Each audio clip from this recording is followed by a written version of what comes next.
Olá, boa noite, revalidandos. Boa noite, tudo bem?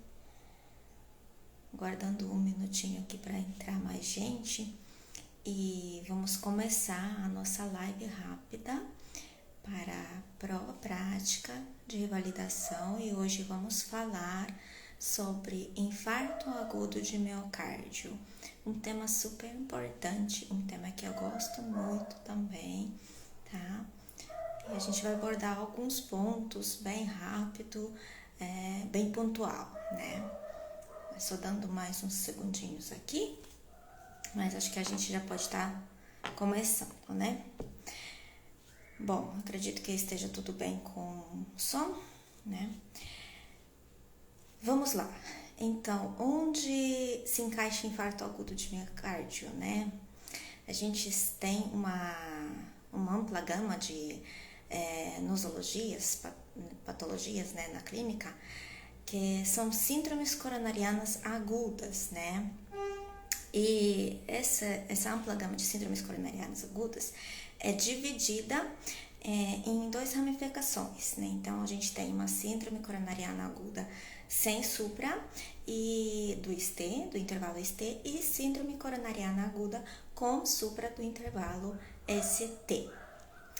Dentro ainda de síndromes coronarianas agudas sem supra de intervalo ST, a gente subdivide esse grupo ainda em angina instável e infarto agudo de miocárdio sem supra. Porque como que a gente faz essa divisão? Aí que entram os marcadores de necrose miocárdica, certo? Exames laboratoriais que a gente faz, principalmente o idealmente que seja feito troponina ultrassensível. A gente tem troponina ultrassensível, que o ideal seja feito, né? Mas temos também troponina convencional. A gente pode também fazer o CKMB, dependendo do serviço, e muito menos, né, feito, mas também é considerado como marcador de necrose miocárdica, é mioglobina. Então, se esses marcadores de necrose miocárdica estejam negativos, mas a gente tem um quadro clínico de dor isquêmica típica, né, a gente fala sobre angina instável, né, sobre quadro de angina instável. E se os marcadores de necrose miocárdica estejam positivos, subindo em ascensão, a gente vai falar sobre síndrome coronariana aguda sem supra de ST. Mas aí, isso a gente estava falando sobre síndromes coronarianas agudas sem supra, né? Só que temos síndrome coronariana aguda com supra, que é um infarto agudo de miocárdio com supradesnível de ST. E aqui eu vou te dizer qual é a definição do infarto. Segundo a quarta definição universal, o infarto agudo do miocárdio é considerado quando estão presentes dois critérios. Um é a presença de injúria miocárdica aguda, que significa basicamente aumento de troponina, ultrassensível ou convencional, tá? E além disso, a gente tem que ter também outro critério, que é a evidência de isquemia miocárdica aguda. E aí a gente tem essa evidência pelos sintomas, né, quadro clínico típico, dor isquêmica típica, que já a gente vai falar sobre isso, ou pelo eletrocardiograma, tá? Ou pelo teste ergométrico, exame de imagem, tá? Exame de imagem qual? O ecocardiograma, por exemplo, transtorácico, e também pode se encaixar aqui um cateterismo, né? Onde a gente já pode estar visualizando diretamente a presença de estenose e obstrução total, né, de uma artéria coronária, certo? Então, quando a gente fala de dor isquêmica típica, é aquela dor precordial retroesternal e aperto, né? É uma das primeira característica é localização, tá? Então, dor precordial, retroesternal e aperto. Segunda característica, irradiação. Ela pode estar irradiando para o pescoço, para os membros superiores, principalmente membro superior esquerdo. E terceira característica é fatores de alívio ou piora da dor. A dor isquêmica, ela piora com esforço físico, com estresse, pode também piorar com frio, né? E alivia com repouso ou nitratos. Então, temos essas 3 características e a gente pode definir em 4 grupos essa dor que o paciente que vem na emergência apresenta, né? Grupo A é uma dor definitivamente anginosa, quando estão presentes todas as 3 características de dor isquêmica típica, tá? Grupo B é dor provavelmente anginosa, quando estão presentes 2 destes critérios, tá? Grupo C, dor provavelmente não anginosa, quando estão presentes apenas um desses critérios da dor isquêmica típica. E o grupo D é aquela dor que não se encaixa dentro desses critérios, definitivamente não é anginosa, que pode ser causada por algum outro quadro clínico, e aí já entra os diagnósticos diferenciais, né? Principalmente quadros gástricos, doença ulcerosa péptica, por exemplo, tá bom? Bom, a gente falou do quadro clínico, da dor isquêmica típica, como que a gente vai definir e vamos seguir, né? E dentro de 10 minutos, a partir do momento que a gente viu esse paciente, a gente já solicita o eletrocardiograma, né? Então, a gente tem esse tempo definido pelas diretrizes, pelos protocolos do Ministério da Saúde. 10 minutos para a realização de eletrocardiograma, tá? Como a gente vai definir que essa dor, que o paciente está com quadro de infarto com supra, né? A gente vai falar aqui sobre o supra desnível de ST. Primeiro, você tem que saber identificar o ponto J no eletrocardiograma, tá? Onde está esse ponto J? Aonde termina o complexo QRS, né? E inicia o segmento ST. Isso muito bem explicado no nosso curso, o curso do Revalidando de Eletrocardiogramas. A gente tem umas aulinhas apenas sobre isso, tá? Mas esse ponto J, definiu esse ponto J, e aí você tem que ver agora como que quantos milímetros tem esse supradesnível e como você vai saber da onde que você vai medir esse supradesnível. Então, você vai olhar pelo intervalo PR, né? E esse intervalo PR você vai traçar uma linha reta, tá? Nessa linha reta do intervalo PR, até o ponto J, que vai ficar lá um pouquinho mais para cima, né? Você vai calcular. Você vai ver quantos milímetros, né, no papel milimétrico de eletrocardiograma, você tem. Este é seu supradesnível de segmento ST, tá? Quando a gente define se esse supra está alterado mesmo, né, se ele é bem importante para a gente afirmar o diagnóstico de infarto com supra, né, aí tem os critérios também, tá? Em homens acima ou igual 40 anos, a gente considera o supradesnível de ST, do segmento ST, maior ou igual a 2 milímetros em derivações V2 e V3, derivações precordiais, tá? Ou maior que 1 milímetro, maior ou igual a 1 milímetro em outras derivações, tá? Em homens, isso foi homens acima ou igual a 40 anos. Agora, aqueles que estão abaixo de 40 anos, ainda estamos falando do sexo masculino.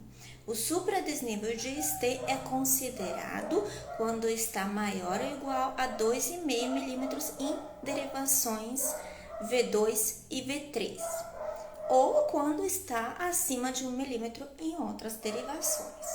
Tá? Em mulheres, este padrão em V2 e V3 a gente considera anormal quando o supradesnivelamento está acima ou igual a 1,5 milímetro. Em outras derivações ainda é 1 milímetro, tá? Então, basicamente, recapitulando aqui, a gente tem diferença apenas em derivações V2 e V3, tá? Em mulheres, acima ou igual a 1,5 milímetro. Em homens abaixo de 40 anos, acima de 2,5 milímetros, acima ou igual, né? E em homens acima ou igual a 40 anos é 2 milímetros. Restante das derivações, que não seja V2, V3, é 1 milímetro apenas. Se estiver acima disso, 1 milímetro ou mais, é um supradesnivelamento de ST, tá? Agora, tem outro, porém também tem outras derivações que não são convencionais, que às vezes a gente precisa estar realizando, tá? São derivações da parede dorsal, né? V7, V8, V9, tá? E derivações diretas, né? V3R e V4R, quando a gente tem uma suspeita de um infarto do ventrículo direito. Nessas derivações, né, derivações especiais que a gente fala, supradesnivelamento de ST é considerado acima ou igual a meio milímetro, 0,5, tá? Outro ponto aqui, talvez você já ouviu falar do bloqueio do ramo esquerdo. Então, também pode ser considerado o equivalente isquêmico no eletrocardiograma. Quando este bloqueio do ramo esquerdo é novo ou presumivelmente novo. Pode ser, acontece em algum momento, né, da sua prática que você vai ter esse paciente, está acompanhando, ele está bem, como eletrocardiograma, sem nenhum tipo de bloqueio, de repente evolui com dor isquêmica, como esse tipo de bloqueio do ramo esquerdo, tá? Então, sempre lembrar disso também. Na presença de bloqueio do ramo esquerdo, os supradesníveis já não estão iguais, que a gente falou agora há pouco, tá? Já são critérios um pouquinho diferentes, né? Que não são abordados e não são necessários para a prova prática, tá bom? De revalidação. Outro ponto importante essas supradesnivelamento de ST tem que ser pelo menos, tem que fechar uma parede, né? A gente fala, tá? Então, a gente vai identificar qual parede está afetada, né? E até de acordo com isso, a gente pode identificar até artéria coronária suspeita onde tem obstrução, né? Como a gente vai identificar pelo eletrocardiograma? Primeiro, né, você vai D1, derivação D1 e AVL. Essas derivações são da parede lateral, tá? Parede lateral alta. Derivações D2, D3 e AVF é parede inferior, tá? Quando a gente tem parede inferior, a gente tem que também pensar em infarto do ventrículo direito, às vezes, né? Agora, as derivações precordiais. E aqui eu vou te dar um mnemônico para bem fácil você estar identificando a parede afetada, né? Então, a gente tem aquelas derivações V1, V2 por diante até V6. Você vai lembrar do mnemônico SAL, tá? Cada letra vai identificar a sua parede. O S de septo, né? Parede septal, tá? Vai ser derivações V1, V2. O A do anterior vai ser derivações V3 e V4. tá? E derivação V5, V6 vai ser o L, que é a parede lateral. Agora, se você, por exemplo, tem supradesnivelamento de V1 a V6 e também em D1 a VL, você vai ter um infarto agudo de miocárdio de parede anterior extensa, tá? Outro ponto, o supradesnivelamento do segmento ST, em algumas derivações, você vai ver o infradesnivelamento, tá? Mas quando você tem em um eletrocardiograma, mesmo eletrocardiograma, supra e infra, você vai considerar o supra, tá? Mesmo você sabe que o infradesnivelamento tem o infarto agudo de miocárdio sem supra, que pode estar se apresentando como infradesnível, né? Alterações de repolarização, né? Mas quando você tem o mesmo eletrocardiograma, o supra e o infra, você vai considerar o supradesnivelamento, porque o infra, ele vai ser uma imagem em espelho, tá? Outro ponto, nem todo supradesnivelamento de infarto, nem todo supradesnivelamento de ST, aliás, é um infarto agudo de miocárdio. A gente tem uma variedade de doenças que pode estar aumentando, né, alterando esse segmento ST e fazer aparecer um infarto, tá? Então a gente tem que ter todo esse cuidado, por isso que a gente sempre avalia a clínica, marcadores de necrose miocárdica, eletro, enfim, avalia muitos critérios, não é apenas um eletro. Mas quais patologias que você deve considerar outras, né? Por exemplo, pericardite, miocardite, tá? Inclusive na pericardite você vai ter supradifuso, tá? E você lembre-se que na pericardite também tem um infra de PR do segmento PR, tá? Pode também ser, você tem que lembrar do repolarização precoce, tá? É uma alteração que é muito comum em jovens, né? No eletrocardiograma de pessoas jovens. Síndrome de Brugada também pode alterar o desnivelamento de segmento ST. Presença de marca-passo, tá? Então, muito importante a gente estar sabendo identificar espículas de marca-passo. Muitas vezes, esses marca-passos que são com eletrodos bipolares, né? As espículas são muito pequenas, muito discretas, tá? Tromboembolismo também pode alterar o desnivelamento de ST para ser supra, né? Então, uma variedade de outras doenças. Lembrar que não é apenas um infarto, cursa com supradesnivelamento, certo? Bom, marcadores de necrose miocárdica, que são exames laboratoriais que a gente vai solicitar também. Lembrar que o mais sensível, mais específico é a troponina, tá? A gente tem um troponina ultrassensível, né? Que a gente vai solicitar na entrada e depois a gente pode estar solicitando, reavaliando em 1 ou 2 horas. E se não tiver né, a gente pode também fazendo troponina convencional, né, reavaliando em 3 a 6 horas após ver a ascensão desse valor, tá? Em alguns serviços pode ser feito CKMB, né, uma enzima também, e muito raramente é uma mioglobina, mas também é considerado um marcador de necrose miocárdica. Agora, indo um pouquinho, porque o tempo já está correndo aqui, né? Falando um pouquinho sobre o tratamento, vamos chegar no tratamento também, tá? Lembrar, tempo é músculo, né? Então, a gente tem também os prazos limites para a gente entrar em ação, né? Tempo, porta eletrocardiograma, porta ECG, 10 minutos, como já falei anteriormente. Tempo porta-balão, que aliás, tempo porta-agulha primeiro, né? Que é o tempo até começar a realizar a fibrinólise, né? É menor que 30 minutos, tá? Deve ser considerado isso. E tempo porta-balão, a gente considera 90 minutos em aqueles serviços onde tem hemodinâmica, né? E aqueles que não tem hemodinâmica, a gente considera até 120 minutos. Se a gente não tem condição de transportar esse paciente até 120 minutos, a gente vai fazer a fibrinólise, né? Angioplastia primária é um tratamento de escolha, sempre que possível, tá? Bom, e o tratamento medicamentoso, né? Então a gente vai lembrar daquele mnemônico Manabish, né?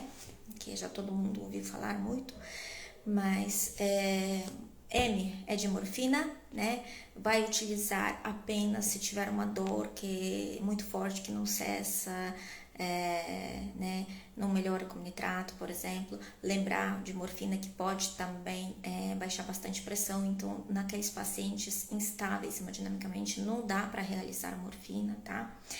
O oxigênio não é para todo mundo, oxigênio apenas para aqueles que têm saturação de O2 abaixo de 94%, tá? Utilizando o catéter de oxigênio, tá bom? Com fluxo de 2 a 4 litros por minuto. MO falei, né? N de nitrato, né? É uma droga que alivia bastante uma dor isquêmica típica, né? Lembrar que os pacientes que utilizaram o sildenafila, tadalafila, né? Não é apenas por problemas de reação, mas daqueles pacientes que podem estar utilizando por conta de hipertensão arterial pulmonar, né? Contraindicado nitrato, tá? Dentro de 48 horas, certo? O A de AS, né? O AS, nunca esquecer do AS. O paciente entrou, dor isquêmica, você já definiu, tá típico aí, né? Você já dá uma dose de ataque de AS, que é 300 miligramas. E depois vai seguir com 100 miligramas por dia de AS, tá?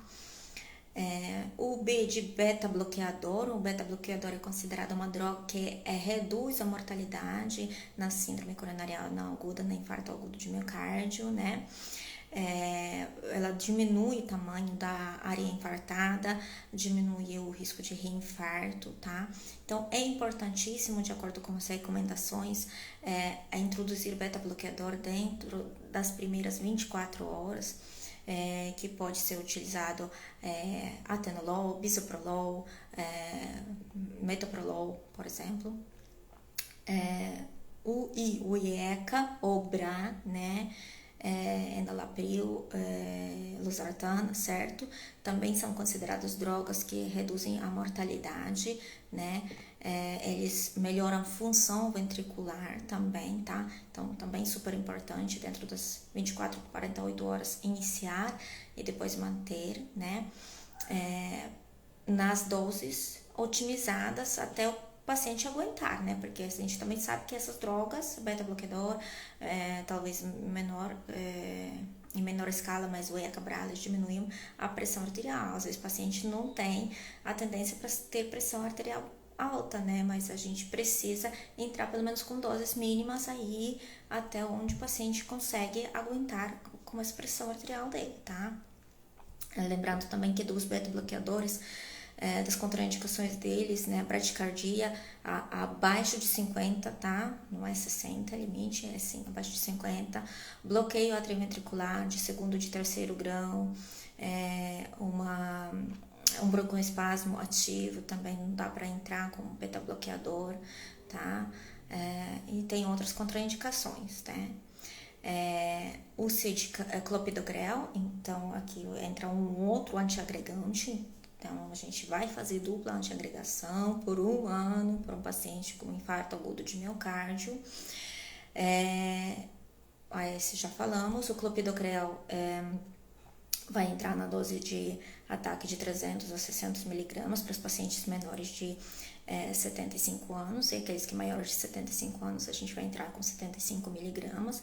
A dose de ataque vai ser diferente dependendo do paciente, se o paciente vai para fibrinólise ou vai para angioplastia primária já, né? Então, dupla antiagregação. E, por último, também a anticoagulante, né? Antitrombótico. Então, entra heparina, né? Heparina não fracionada ou heparina de baixo peso molecular, tá? Heparina não fracionada, a gente vai utilizar até 48 horas em bomba de infusão contínua, lembrando que ela é preferível em pacientes obesos, tá? E heparina de baixo peso molecular, que é o enoxaparina, a gente vai utilizar por tempo de internação, enquanto o paciente encontra-se internado, ou até 8 dias. Aí vai depender de qual tempo vai ser menor, né? Mas até 8 dias esse é o tempo limite, tá? E depois, o anticoagulante oral, né? Para quem que a gente vai dar? Além da antiagregação dupla, tá? Então, o AS clopidogrel segue também. Mas um anticoagulante oral, né? O Marivan, a gente vai utilizar para os pacientes, por exemplo, que têm fibrilação atrial, né? Então, pelo score Chagas-Vasque, eles têm que estar anticoagulados, ou aquele paciente que tem presença de algum trombo evidente, né? E aí a gente vai ponderar de acordo com isso, né? E por último também, estatina tem que entrar na prescrição desse paciente, inclusive na pós-alta, né? Ele vai manter essa estatina por indefinidamente, né? De preferência a estatina de alta potência, né? Que seria a atorvastatina ou até rosuvastatina, né? E a meta de LDL, de colesterol, da fração colesterol LDL, nos pacientes que já sofreram evento agudo de miocárdio, é abaixo de 50, tá? Então, aqui a gente falou um pouquinho sobre o infarto agudo de miocárdio com supra, lembrando do infarto agudo de miocárdio sem supra, quando o paciente chega, a gente tem alguns scores que ajudam pra gente avaliar esse paciente. Então, você vai ter que lembrar de um score aqui que eu vou te falar só o nome, porque o tempo já está esgotando, mas o score heart do coração, né? Então, a gente vai ter esse score para avaliar, né? Se o paciente com essa dor, ele precisa de uma intervenção, né? Ou se pode estar dispensado para casa. Se o score heart estará abaixo de 3 pontuação, esse paciente pode ser liberado para casa, para segmento ambulatorial posteriormente, né? Então, no Score Heart, a gente avalia a história, a DH, né? E a gente vai dar pontuação em cada item, né? Em cada dos 5 itens, de 2, 1 ou 0, né? Pontos. Então, no Score Heart, a gente vai avaliar história, né? History, alta, média e baixa probabilidade, de acordo com aquele quadro da dor típica, né? A gente vai dar 2, 1 ou 0 ponto, né? A gente vai avaliar eletrocardiograma de ECG, né? Vai avaliar o que? O infradesnível de ST, que é considerado 0,5 milímetros, né? Ou também distúrbio de repolarização inespecífica, que vai ser 1 ponto, ou não tem nenhuma alteração no eletrocardiograma, vai se pontuar 0, né? O R vai... o A, aliás, heart, né? O A, aliás, da idade, o age, né? Da inglês. Acima de 65 anos vai pontuar 3 pontos, de 65 até 45 anos vai pontuar 2 pontos, abaixo disso 0 ponto. O R, fatores de risco, né? Doença aterosclerótica evidente, pontua 3 pontos, 1 ou 2 fatores de risco, 2 pontos, nenhum fator de risco, 0 pontos.